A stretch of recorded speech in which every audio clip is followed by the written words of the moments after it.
This is fan fiction only and is not supported or endorsed by Lucasfilm.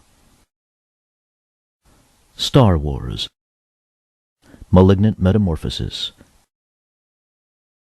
Chapter 2 Orders Received 7 standard months after the death of Emperor Palpatine. "We're entering the system now, sir," the helmsman said. "Good," Gris replied. He turned to the communications officer. "Tell them we'll be entering orbit shortly." "Yes, sir." It had been many months since they fled from the battle over Endor. Gris wondered why, after all this time, he'd finally received a coded message to report to Geonosis. It was not wise to venture near the Outer Rim. The Rebel Alliance patrolled the outermost systems and could easily pick up their vessel on sensors. Lucian only entered this area of space when absolutely necessary. Second Lieutenant Gris hadn't been in contact with any ships from the Imperial fleet since the Death Star's destruction. His only source of information came from the scattered outposts they raided. He had learned that most of the Armada was destroyed or captured by the Rebel Alliance. Once the knowledge of Emperor Palpatine's death was spread throughout the systems, the Resistance fighters gained many allies as they massed in their vendetta to rid the galaxy of the Empire's forces. This New Republic soon declared victory. Gris's captain was seriously wounded in the attack and could no longer perform his duties.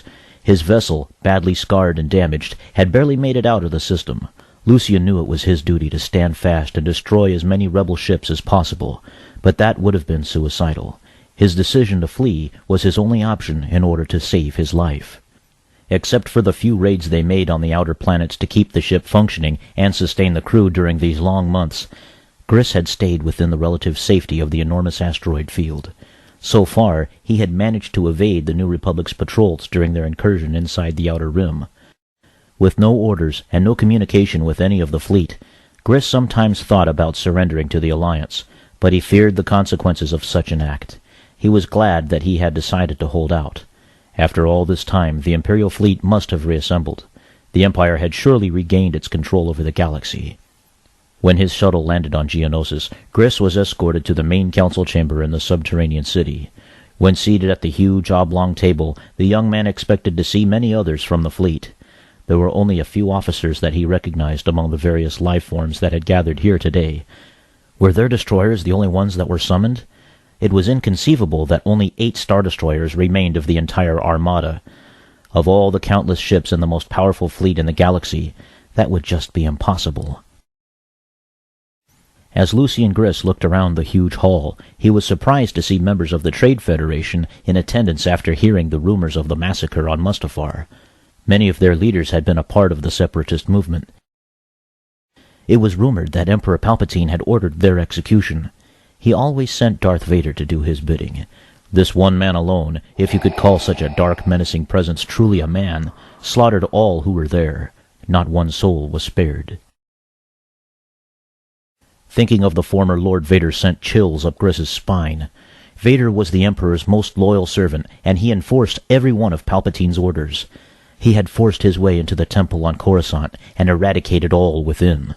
Most of the Jedi were on assignment throughout the galaxy and went into hiding when they learned of the massacre.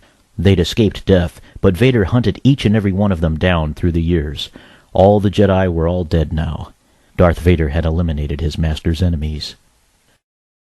Darth Vader's violent reputation was well known, and he was greatly feared among all in the Empire. He had a quick temper and would not hesitate to eliminate anyone who displeased him, without even laying a hand on them. Lucian had seen this formidable figure kill on pure impulse, and was extremely grateful that he'd escaped assignment on Darth Vader's Super Star Destroyer, the Executor. He knew the heir to the Emperor's throne died alongside his master on the second Death Star, but with the incredible powers Vader held within the Force, Gris still held a deep fear of such a merciless assassin, dead or alive. All eyes were upon him as Ceres took his place in the center of the room. The insectoid looked around at the varied assembly gathered before him. He stood as tall as his small frame allowed and banged his staff on the floor for silence. He adjusted his translator and said, "Come to order. We have serious business to discuss. Serious business indeed."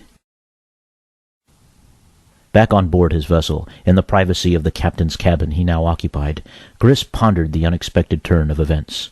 Ceres was obviously in charge on Geonosis, as he instructed all the surviving superior officers to assemble in a row.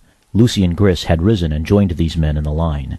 He was still wearing his insignia and was asked why he stood with them while only having the rank of second lieutenant. Lucian explained that his superiors were wounded or killed in the battle over Endor, and he'd assumed command in their absence. He was told to sit back down. The other officers were questioned, and it was discovered that 3 more vessels were now under the command of subordinates. Orders were given to transport all the surviving officers above the rank of second lieutenant to the surface. When all of the higher-ranking officers were finally assembled on Geonosis, they were ordered to form into a line once more. Most of the officers were seriously injured, including Lucian's captain. Hardly able to support himself without assistance, Gris's superior stood proudly at attention. All of these men were herded together and escorted out of the room by a squad of insectoid guards. The rest of the assembly was instructed to proceed to the tall doors at each end of the huge chamber. Gris passed through the nearest door and walked the full length of the curving corridor to the balcony that overlooked the enormous outdoor arena. The ancient fissured structure strained and moaned in protest under the profound weight as the crowd of onlookers watched the superiors being lined up below them along a towering wall. Gris assumed that these men would be given medals for service to the Empire. But his assumption proved wrong. The insectoid guards quickly left the arena. All the spectators murmured among themselves as huge metal gates screeched open. A great roar was heard from within as a gigantic beast slowly emerged. Lucian had never seen anything so ferocious. All the men scurried below like terrified eopai as this monster chased and devoured each and every one. The sandy bottom of the stadium was soon filled with bloodied body parts that once had been proud officers of the Galactic Empire. When the stunned crowd was finally seated in the council chamber again, a numbing silence hung in the air. The insectoid leader broke the strained repose and told them that their superiors were nothing more than unworthy cowards who shirked their duty and ran in the face of the enemy. Such desertion would not be tolerated and was punishable by death. The present company would not be held accountable for their superiors' cowardice, but this would serve as a valuable lesson to them. It surely was a lesson for Gris. He thanked his lucky stars that nobody learned he'd given the order to retreat. The crew had assumed the captain issued the command as Gris knelt by his side on the bridge. All remaining crew members were then given a promotion in rank. To his complete amazement, Gris learned that he had the most experience of all the survivors. What this really meant was that he had served the longest. By sheer luck of a few standard months, Lucian was given a promotion to Rear Admiral of the Imperial Fleet. His promotion wasn't expected. He did deserve it. There was no question in his mind. But Lucian was stunned, no, awed, that he was selected above all others to be in command of the entire fleet.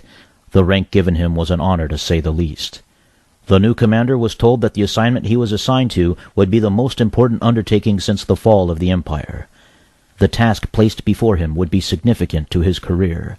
Lucian dared not fail with the enormous responsibility placed before him.